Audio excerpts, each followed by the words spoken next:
Welcome back, guys.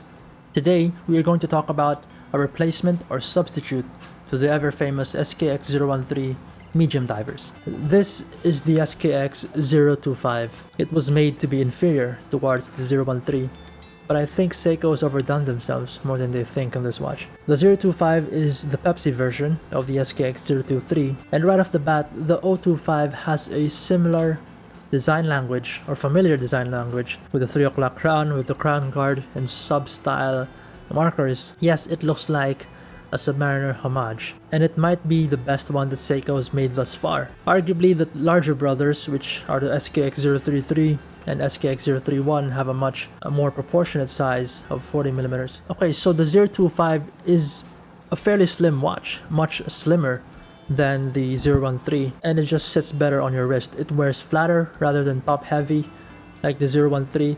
So the case size of this watch is 38mm, a thickness of 11.8, a lug to lug of 43.4, and a lug width of 20mm. A watch size favorable towards small wrists. The part of the watch that stands out the most to me is the dial. The applied markers with the chrome finishing around the indices and even the date window looks really premium. The minute markers are integrated on the dial. It doesn't have a separate inner chaptering for that. The printed dial on the 013 fades over time. As you can see here, the text is no longer red-orange, it's already faded.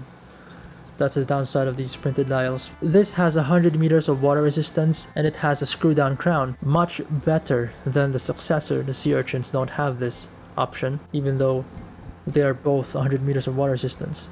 I just like having that extra security on the watch. This specific model is the Japan-made version, which has a 21 jewels text underneath the 10 bar and made in Japan there on the 6 o'clock. The dial has a slight blue hue to it, not too obvious in certain lighting. Sometimes it's dark. The bezel insert is original and has faded, which gives it this nice ghosted bezel look, and the bezel rotates bi-directionally. Feels kind of sharp and quite difficult to turn. So both of these watches run the 7S26 movement, and that's why I think if you can't buy a 013, or maybe you're tired of that design but still want to stick with the Seiko, this is your best bet. It is slimmer and also good looking. The 013 is unique on its own. It is a Seiko diver the moment you look at it. The 025 is slimmer. I got it on this bracelet.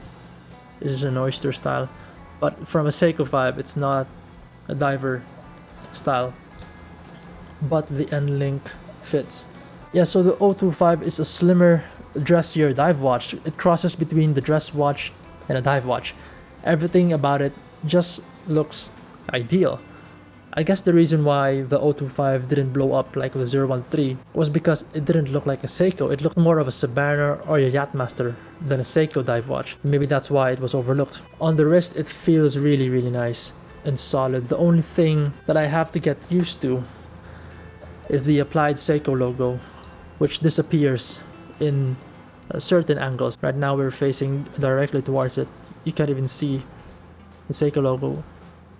Yeah, but now you can. It's chrome finish, so that's why. I kind of need to get used to it. It's more of a personal preference rather than a problem in general, because I'm just so used to looking at printed dials from Seiko that I just want to see that. Yeah, but it's no big deal. I'm just trying to find something negative on this watch, but I just can't. If you're watching my videos, because I don't usually talk about negative stuff about a watch, especially Seiko divers, because I don't usually make a video about a watch that I don't like, and that's why I don't have anything to say about them. So if you're looking for someone to talk you out of buying a Seiko diver, I'm not the one you should be watching. There are only a handful of SKX025 online, and if you can get one, it surely is a statement of its own. The market price is at around $150 range, a bit cheaper than the SKX013. So yeah, I'd give this watch a look if you're looking for a 38mm Seiko dive watch. Well, dive watch look, because technically it is not a dive watch. And the SKX033 or 035 at 40mm if you prefer a larger version. That one is also not a dive watch, but it has a dive watch feel. So Seiko just has a lot to offer to their collectors. And I also think that the Seiko Solar, I forgot the reference number, put a picture here, also had some inspiration from this watch, because it also had the 3 o'clock crown. That Seiko Solar also looks awesome, and also at 38mm. So I think that watch got its inspiration from this. So anyway, thanks for watching, and I hope you enjoyed it. If you have this watch, leave a comment down below. on your experience with it. See you soon. Stay safe.